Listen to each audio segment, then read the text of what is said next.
একটি তাৎপর্যপূর্ণ সর্দিক্ষণে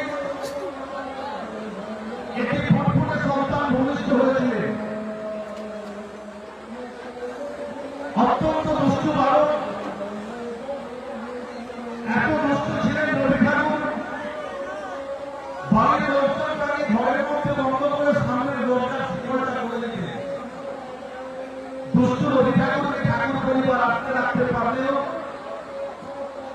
তার পরিবারে আবদ্ধ ঘরের মধ্যে আটকে রাখতে পারেনি। খোলা জানালার মধ্য দিয়ে তার প্রতিভা বহিঃপ্রকাশ ঘটল বাংলার প্রত্যন্ত গ্রামে, ভারতবর্ষের প্রত্যন্ত গ্রামে, বিশ্বের দুয়ারে দুয়ারে। 1939 খ্রিস্টাব্দে লেখাগুলি কাব্যগ্রন্থ ইংরেজিতে অনুবাদ করে তিনি বিশ্বকবি খেতাবকে বাঙালি ঘরে পৌঁছে দিলেন।